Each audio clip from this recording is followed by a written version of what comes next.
In this session we look at copying files.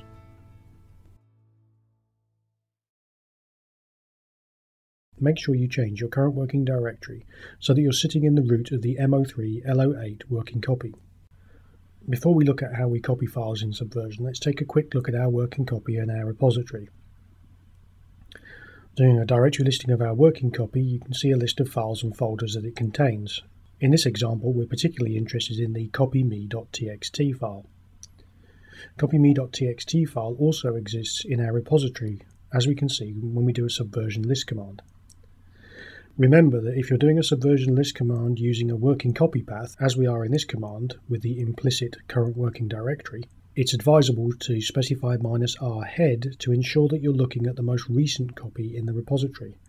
If you don't specify -r head, you'll be looking at the listing of the directory within the repository at the revision that the working copy is currently updated to, and this is not necessarily going to be the most recent revision within the repository. So we can see that in the most recent revision of the repository we have a corresponding copyme.txt file. Equally important looking at these two outputs is that there is no new copy.txt in either the repository or in the working copy. This example shows the svn cp command, cp being the short form of copy. We're using the working copy to copy a file, in this case copyme.txt, to a new file called newcopy.txt. This is the simplest form of the copy command when using the working copy. We simply specify the source path and the destination path, and the command works much the same as an ordinary operating system copy command. The difference being, of course, that we're using the Subversion client, and as such the Subversion client can keep track of the copy operation. Executing the copy command reveals that the newcopy.txt is seen by the Subversion client as an addition. Perhaps more significantly, when we look at the status of the working copy, you'll notice that the newcopy.txt is listed with an A in the first column and a plus symbol in the fourth column. The A in the first column indicates that newcopy.txt is seen by the Subversion client as being an addition. The plus indicates that it is an addition with history. This means that newcopy.txt has been derived from an existing version-controlled resource, specifically, in this case, the copyme.txt file. Again, a copy command using the working copy has no effect on the repository. If we repeat our listing of the repository content, you'll notice that copyme.txt exists, but newcopy.txt does not yet exist in the repository. If we look at the information associated with the newcopy.txt, you'll notice towards the bottom of the output the copied from URL and the copied from rev. This is the copy history information alluded to by the plus in the output of the status command. It should be clear from the copied from fields that the newcopy.txt has been copied from the copyme.txt resource as it existed at revision 22. Although we'll discuss revisions at length later in the course, it's worth noting here a couple of oddities about the revisions reported in this info output. First of all, if you look at the copyme.txt as it exists in our working copy, it shows that copyme.txt was last changed at revision 16. However, when we look at the copied from revision in the info output, it reports revision 22. That's because although copyme.txt was last changed at revision 16, it was actually last updated to revision 22. In other words, this is copyme.txt as it exists in revision 22 of the repository. You can confirm this by looking at the revision repository representation in blue to the right, where you'll see revision 22 of the repository represented. In there you'll notice that copyme.txt is actually last changed at revision 16. So what the copied from revision is actually reporting is the revision of the repository that was used to perform the copy, not the last changed revision of the copyme.txt. Also peculiar is the revision reported for the newcopy.txt itself. If you recall from previous add operations, when you add a new file, the revision is reported as revision 0.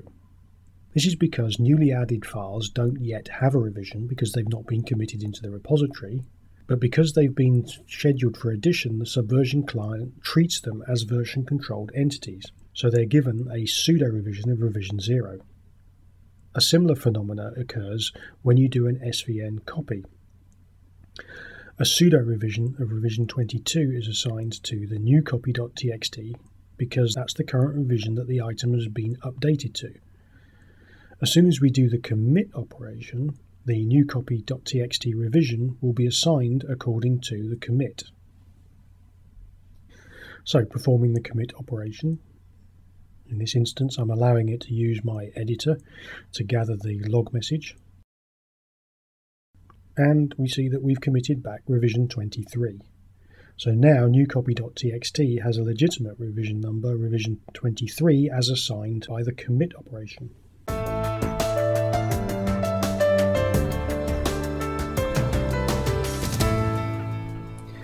If we now look at the history of new copy.txt using our log command, we get a bit of a surprise. Although new copy.txt only really exists in revision 23, we receive a long log history. The reason for this is that the log history is traced back through the copy operation. This is why it's so important to use the svn copy command when copying resources within a working copy. It helps to maintain this history. The earlier revisions shown are the revisions of the copy me.txt that was used as a source, so that you can see preceding revision 23 of new copy.txt is reported revision 16, which if you recall was the last revision in which copy me.txt was changed. Looking now at the info associated with new copy.txt, we get no indication that it has been copied from another resource. It shows up just as any other does, with its own URL, its own revision number, and its own last changed information. Using the verbose version of the log output, however, reveals what has actually happened. Here we see the revision 23 is recorded as an addition of new copy.txt. But in the brackets at the end of this line, you'll note the from indicator. This shows us that the new copy.txt was added from an existing resource, in this case copyme.txt. Also shown in the brackets after the colon is the revision number. This is the revision of the repository that was used as the source of the copyme.txt. In order to discover the copyme.txt revision that was actually used, in other words the last changed revision, we need to look back through the log history. In this case, we only need to go back to revision 16, where we can see that the last modified version of copyme.txt is shown. Looking at the log history, therefore, reveals the fact that new copy.txt was added to the repository at revision 23. The from indicator tells us that it was copied from copyme.txt as it was in revision 22 of the repository. Looking down through the history, we see a modification for copyme.txt in revision 16. This appears in the history because Subversion keeps track of copy operations and allows us to list the history of an item through any copy operations. If we want to report the actions against the new copy.txt file only and not against its previous incarnation as copyme.txt, we need a way to suppress the log command's default behavior of tracking back through copy operations. This is done using the aptly named stop on copy option to the log command. The stop on copy option to the log command instructs it to stop reporting as soon as it encounters a copy operation in the path for which the log is being reported. The log command will stop reporting output as soon as it encounters the copy operation, in this case, as soon as it encounters the from copyme.txt element. And sure enough, the only output we receive is revision 23. After all, revision 23 is the only revision that contains references to new copy.txt itself.